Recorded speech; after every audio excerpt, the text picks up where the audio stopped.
All right, so the ice cream assembly line is our project, or TICAL is what we codenamed it. My name is Jasmine Nguyen Joyner. And my name is Josue Herrera. Hey there, my name is William Koenigsman. All right, so the introduction to our project, our problem statement involves solving the long-term effects of repetitively scooping frozen ice cream, and because they can lead to health problems such as tendinitis. Because of this, it can be super costly. So we've developed a cost-effective solution for many people, either employees of ice cream establishments that ultimately suffer from things like long-term aches in their wrist or other. Along with that, viral infections like COVID heavily affect the world right now. So providing a way to receive ice cream and a way to minimize touch is very important. And this project hopes to solve that. So the end user for our product, as previously stated, would be, for example, ice cream shop owner, or a small or some big franchise like Baskin Robbins or Cold Stone or any other ice cream store. It also is tailored to just the average consumer, college student at home, 8-year-old trying to get ice cream but they can't. It's basically for anyone that wants to serve themselves an ice cream but doesn't want to go through the struggle of serving ice cream. The design would have to be approved by the FDA, Food and Drug Administration, so that it is safe for serving food. The design requirements of our project include being at least able to lift 1 pound. It also must be able to be controlled with a system that responds to an output in a chain-like fashion. It must be able to serve at least a single scoop under 2 minutes, ideally 1 minute. And it also must represent a machine that is capable of carrying out simple tasks like serving ice cream with either an on and off switch. In our case, would be a button. And then the 5th rule is the same as kind of like the 2nd rule. It must be able to communicate with others in the group.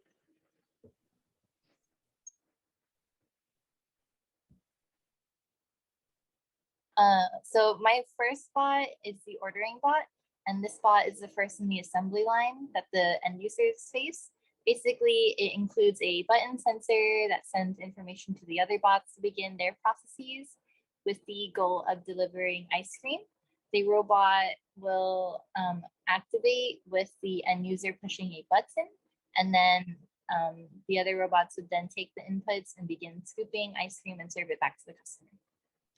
My robot is the assembly robot. This bot would be attached directly to the tub of ice cream, and it'll have an arm that will pick up the bowl and then scoop out the ice cream and serve it onto the bowl. And so the 3rd robot is the delivery bot. This one's mine. So it's a pulley system connected to a tray that has slots to secure the ice cream that the assembly bot puts on the tray. And then that tray is connected to a track in the ceiling, and that allows the tray to move from the handoff plane where it gets the ice cream and deliver it to the table where the customer is at. So once the order is placed in the tray, then the robot lifts the tray up to a safe height so that no customer will interrupt its path, and then it carries it to that table. And then once the customer has taken the order off of the tray, it lifts the tray back up and heads back to the handoff plane, sets the tray back down, and sends the output back to the ordering bot to let it know that it can start a new order. So the first bot, which is the ordering bot, the mechanical design includes a ultrasonic distance meter or a detector. It would be disguised as the front-facing sign, the ice cream sign, and it also includes a button. The customer would then click the button and then would continue on to the other bots. My circuit design includes, as you can see, the ultrasonic distance meter. and then it's connected to an Arduino board, and then to the right you can see a button along with the resistor, and then all of that would connect to the LED. The LED would signify whether an order is going through. There would be a tray rather in front of the distance meter, and then if there's a tray there, it would light up the LED. If there's no tray there, then the LED would not be able to be lit up. If we look at the Arduino code and flowchart, we can see that we start the pins 12 and 2, or the buttons rather, are the inputs, and then the other pins are set as outputs. The voltage of pin 2 would basically, in other words, be if is the button pressed, which is voltage high. If it's no, then get push the button and then restart. If the button is pushed, then it would ask, then is there a tray there? If there is no tray there, then you have to make sure that there is a tray there. Once there is a tray there ready for the order to be made, then the LED for pin 2 would be left on for 1 minute, or in other words, the LED light would be left on for 1 minute. And then that LED would send a signal with a script saying order received to the other bots to begin their tasks.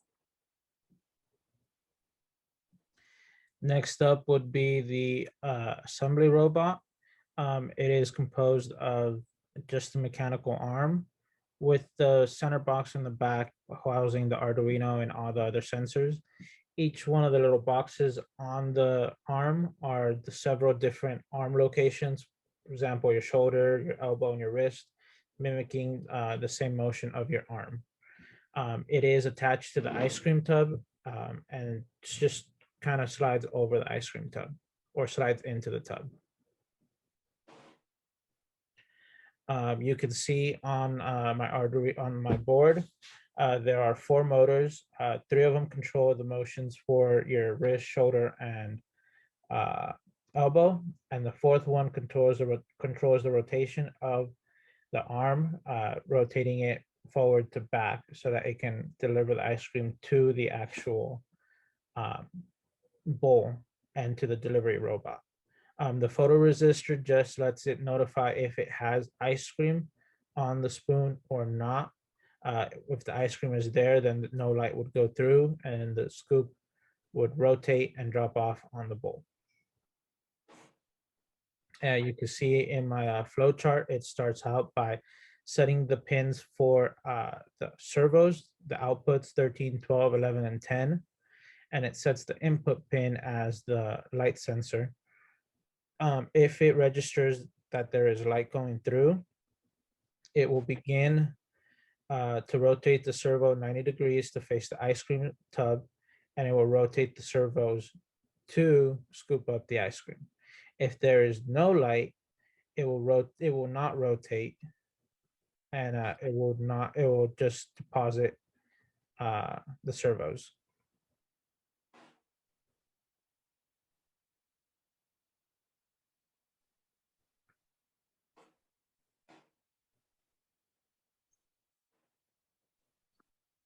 All right, and then we have the third robot, the delivery bot. So here we have the tray. We have the wires that connect the robot to the tray. These wires, when the tray is pulled up, kind of spool inside here. This part is the track that runs along the ceiling from the handout plane to the table. These pieces here are the wheels that allow the whole robot to move down the track. Right here we have the 2 motors. Motor 1 would control the tray being lifted and lowered, and motor 2 would control these wheels to send the robot back and forth down the track. There's also a force sensor installed in the tray to be able to detect when an order has been placed on the tray. And then there's also a motion sensor to detect if anything has interrupted the path of the robot. Here we have the circuit design. We have the motion sensor and the force sensor and the 2 motors. Should the motion sensor detects something within a foot, then the motors will not start. And should the force sensor not detect a weight of 5 grams, then the motors will also not start. For the motors to start, both requirements need to be met. There needs to not be an object within a foot, and there also needs to be an item placed on the tray. Then the motors can start.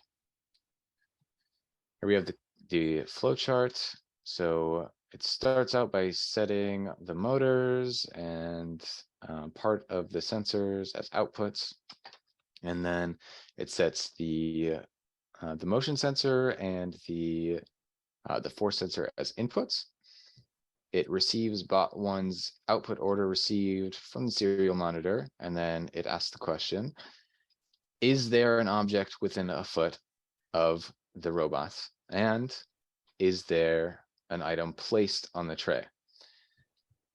If either of these are no, it keeps all motors off and returns to start. If both are yes, then it begins the sequence. It lifts the tray and takes the tray down the line to the table, it lowers it on the table, and then it asks another question. Has the order been taken off the tray? If no, then it waits for the order to be taken off the tray. If yes, then it begins the sequence to lift the tray back up and go back to the handoff plane and lower it back down to start all over again, and sends an output back to the ordering bot to let it know that it can start a new order. The collective behavior will function very similar to this. You would start by inputting your order into robot 1. Robot 1 would then send the order to robot 2 to begin assembly. If the assembly has begun and it finished, it will begin delivery. If it has not, it will continue waiting until the assembly is done. It will deliver the ice cream, and then once the delivery is complete, it will return home. And then the sequence would continue over again.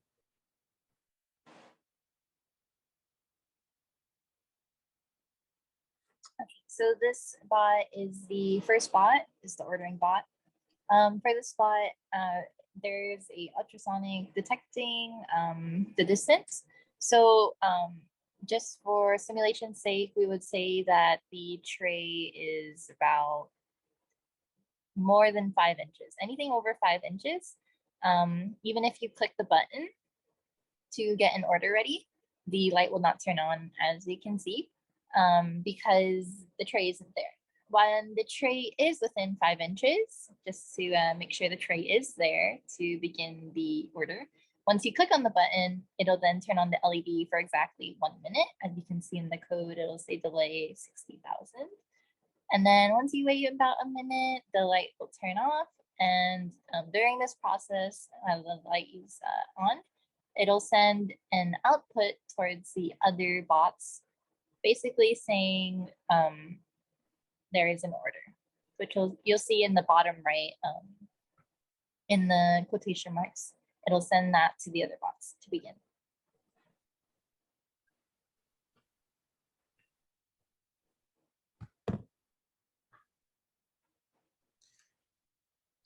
Once input has been received from robot 1, the process would begin with the servos rotating to begin scooping the ice cream.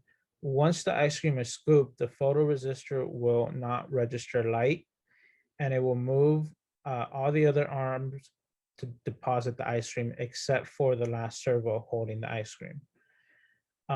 Once it has reached the bowl, the signal it will signal delivery bot to deliver the ice cream.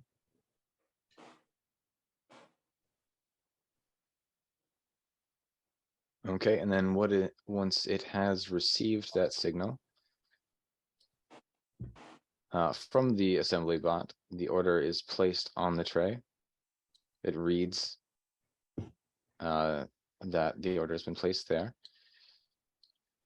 But should an object interrupt the path, be within a foot, and there's an order placed, motors will not start. So in order for the motors to start, an order needs to be placed, and there needs to be nothing interrupting the path. Then it starts, this motor moves forwards to lift the tray up. Once it lifts it up, it stops, and then this motor moves forward to send it down the track.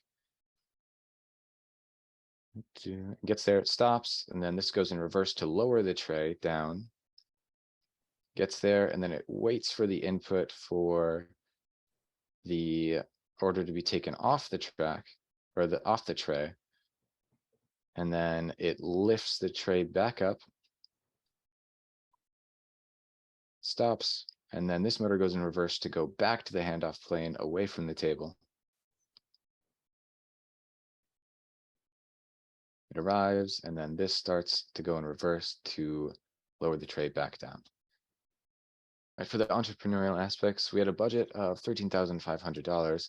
Is this a new concept? Not entirely. There's only one other type of design like this, though, out in Australia. So we'd still be adding value to the market because it's not very widespread, and we'd be creating more of a budget-friendly option that other shops could implement.